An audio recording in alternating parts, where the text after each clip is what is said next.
Tonight on Evening. You may have already won. It's a special edition of Evening Rewind. This is a joke. I know it's a joke. There were more than 30,000 stories in our archives. Dancing is what I love to do. Every tape is a time capsule. What did Yoda smell like? Come along as we see what's waiting to be discovered from the turn of the millennium, 1999.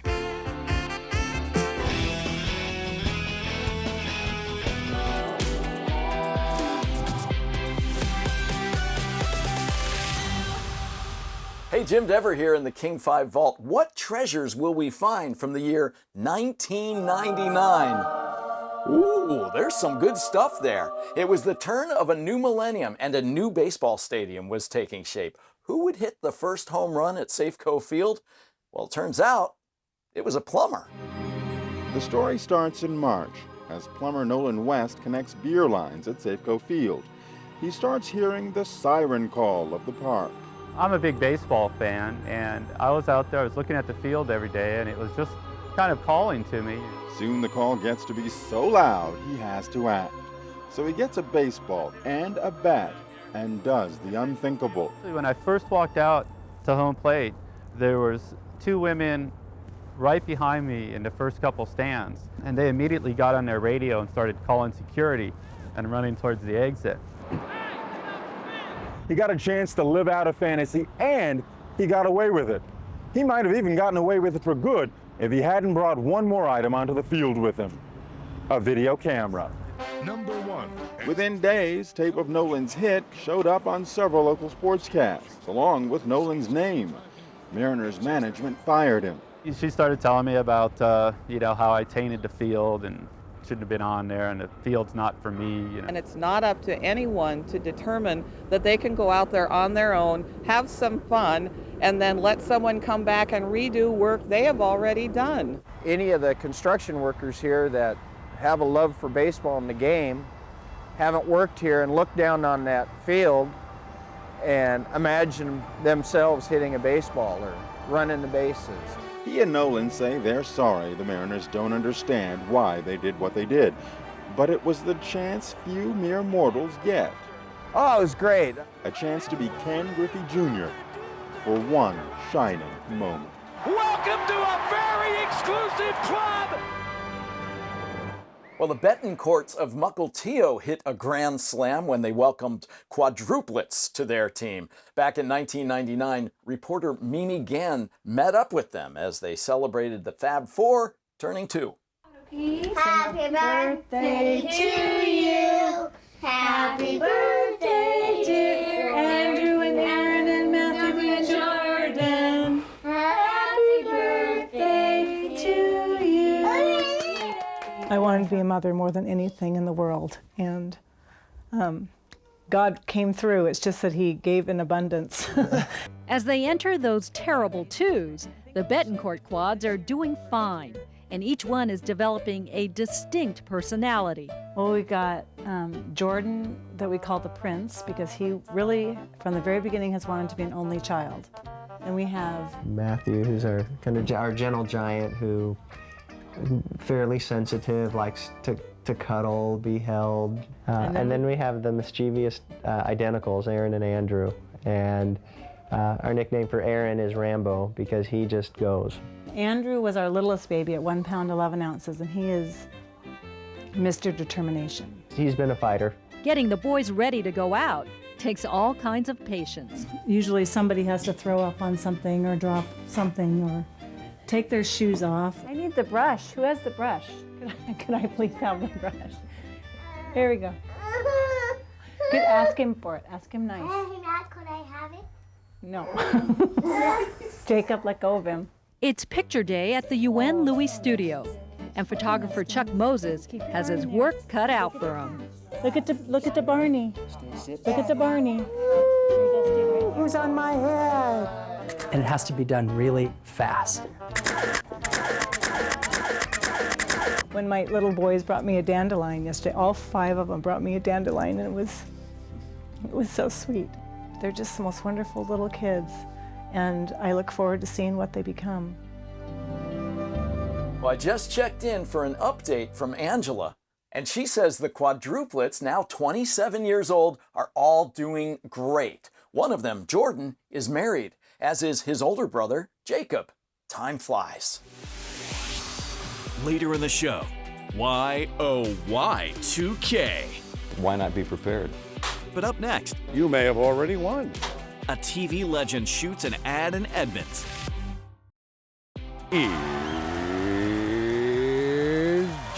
Oh yes, that was the voice of none other than Ed McMahon, the longtime sidekick to Johnny Carson on The Tonight Show. Now, in addition to that, he was also a pretty well-known TV pitchman. In fact, he came to Edmonds to ply his trade. For 30 years, Ed McMahon was Johnny Carson's right-hand man. But for even longer, he's held down a second job as one of America's favorite pitchmen. Now, doesn't your dog deserve Alpo? You may have already won. His latest ad for American Family Publishers has brought him here to a house in Edmonds. Here we go. Action. Where Seattle's McCann Erickson is producing a spot leading up to a big $11 million sweepstakes giveaway. Well, what this is, I had to do a commercial which represents me at home getting ready to go give the check. And of course, I'm kind of befuddled.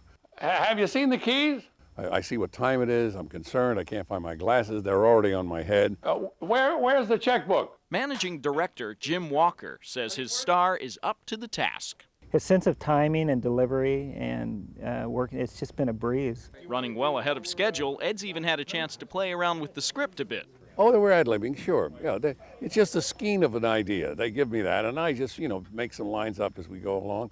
Or they feed me lines, and I alter them a little bit. He's actually a very funny person. So with the ad safely in the can, the only challenge that remains is convincing whoever wins that the man on the other end of the phone really is Ed McMahon. Because they think it's somebody, the guy says, is this Ralph from the office? Who is this? Is this Frank? What was even bigger than Ed McMahon back in '99? Well, how about the first new Star Wars film in decades? Episode 1, The Phantom Menace. In fact, Seattle's Cinerama, funded by billionaire Paul Allen, was refurbished and reopened just in time for the film's premiere. The lobby is not only retro, but futuristic as well, with its active movie posters. The first in the world. Ooh, a TV on a wall. We couldn't get enough of Star Wars back in 1999, so when host John Curley got the chance, he hit hyperdrive to meet up with the cast. 22 years later, we have another saga from a galaxy far, far away. Anakin Skywalker, meet Obi-Wan Kenobi. Luke and Leia haven't been born yet, and Darth Vader is just a boy. I don't want things to change. His name is Anakin Skywalker, played by actor Jake Lloyd. Can you do the original Darth Vader voice? Luke, I am your father. After the trailer premiered last November, the family reportedly moved to a new home to avoid aggressive autograph hounds. Does it scare you at all to know that that somebody out there would pay $200 for your autograph? What's that make you feel like? That makes me feel like I can get rich. The new Star Wars should make several people rich and famous, I will sign no treaty, Senator. including 17-year-old actress Natalie Portman, who played the well-dressed Queen Amidala, ruler of planet Naboo. We must do something quickly to stop the Federation. So far, Natalie says she's not overwhelmed by overexcited fans. I don't think they're that out of control. Natalie, let me tell you. They're very respectful, and they haven't crossed any boundaries. They've been really nice with me. Episode 1 also stars Academy Award-winning actor Liam Neeson. I shall do what I must, Obi-Wan.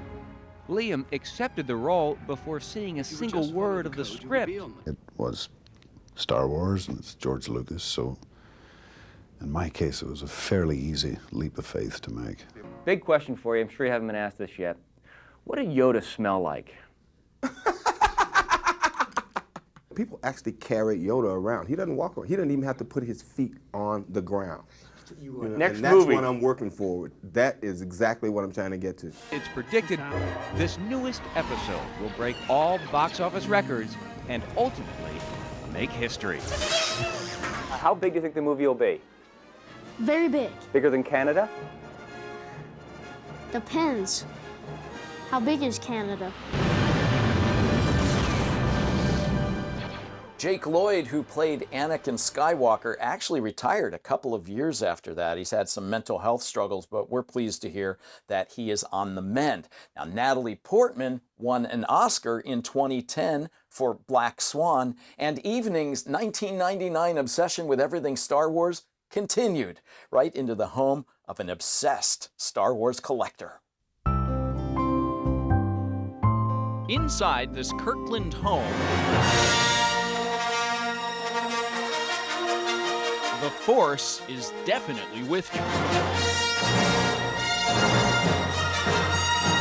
On the ceiling, the walls, around every corner, even in the bathroom. Because there isn't any other space. Wherever there's free wall space, it gets used up. Deanna Bach and her dad Lauren are Star Wars collectors. There are thousands in here. Thousands of items. Together, they have compiled one of the Northwest's largest displays of action figures, models, and other memorabilia.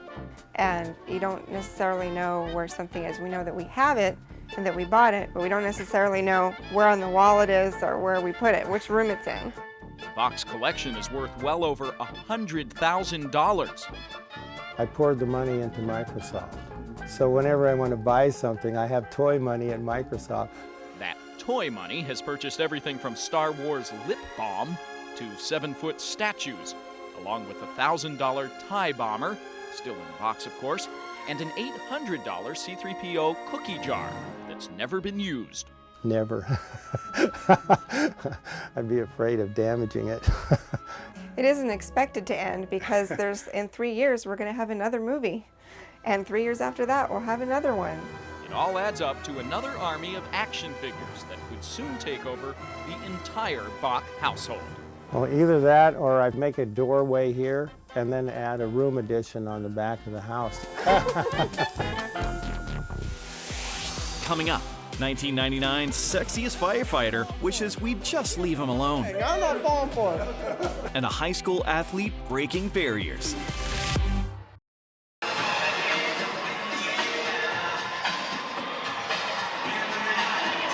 Initially, he was very shy. Yeah, I'm a pretty shy guy. It was like pulling teeth to get him to talk, but he comes out of his shell when he dances. That's the Sonics' first male dancer, Jarrett Hughes, back in 1999. He's gone on to be a very successful dance instructor in the Seattle area. You know, 99 was a time when we were very heavily focused on gender roles. The Sonics' first male dancer? What? A female high school wrestler? What's that all about? Well, reporter John Stofflet had to find out. Here in a tangle of testosterone known as the Evergreen League District Tournament, the Montesano High School Bulldogs prepare to do battle. You're going to have to stay focused, and you're going to have to fire, fire, fire. On their side, they have guts, grit, and a girl. I want to get out of here alive.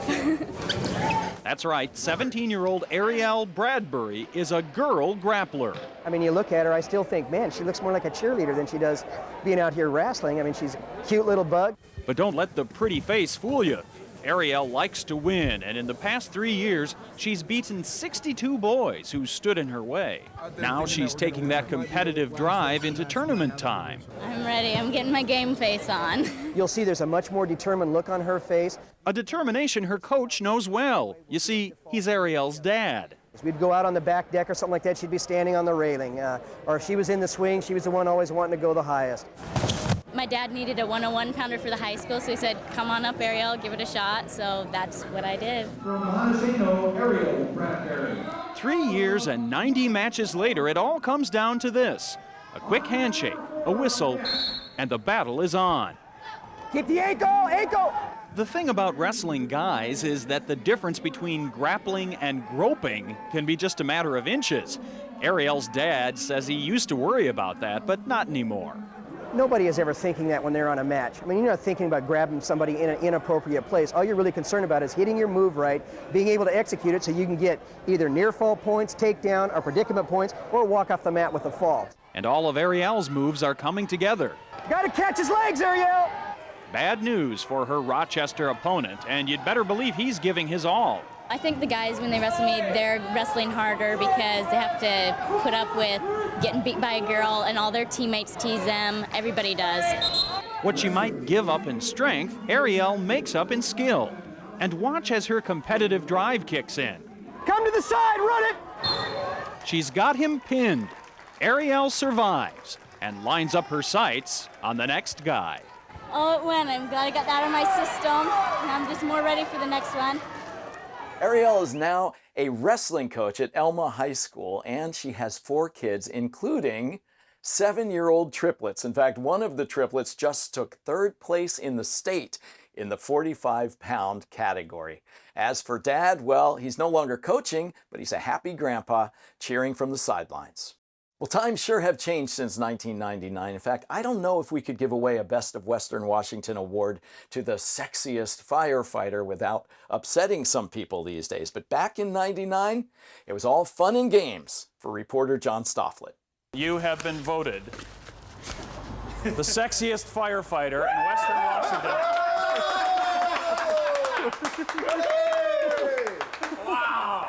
This is a joke for you guys? No. That's pretty funny, guys. Not a joke, man. Yeah, that's pretty funny.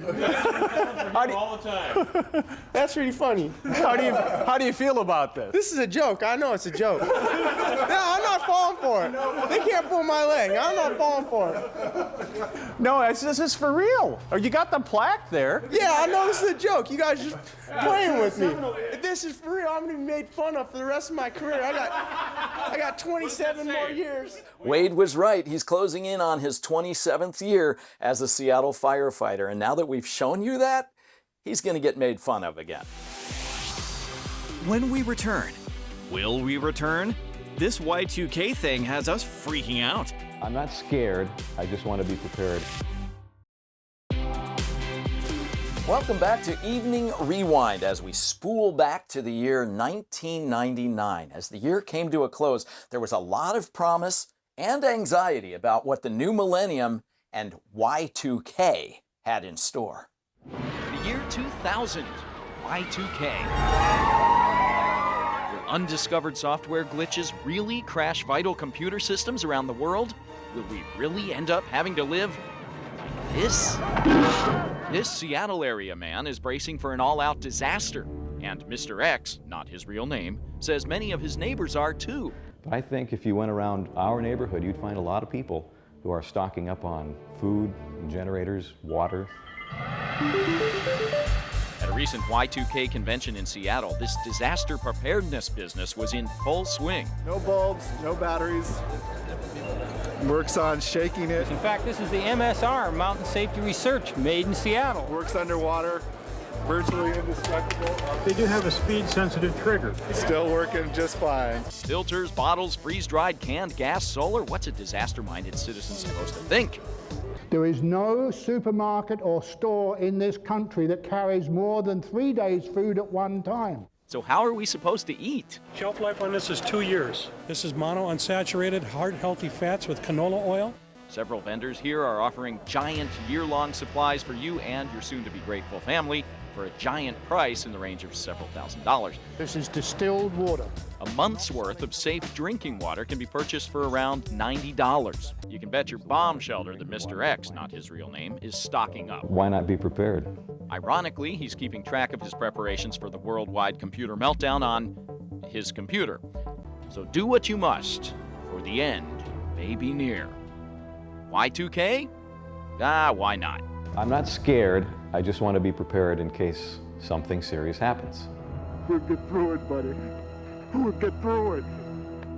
Turns out there were actually very few glitches associated with Y2K, although there was a minor one in Portland where a computer sent out jury duty notices dated 1901. Well, thanks for joining us. Who knows what year we'll visit next? Although it looks like a party. Wasn't the best music that year, though, was it? We'll leave you with the coolest politician from 1999, according to the Best of Western Washington viewers poll. It's then Governor Gary Locke. Thanks for joining us. See you next time. Coolest politician, take 1. Wow, this is cool. How about a little more attitude? This is cool. Wow, this is cool. Great. You guys are, That's a take. give me a break. Okay, the cheese. Okay, Derek Assembly. All right. Now, that's cool.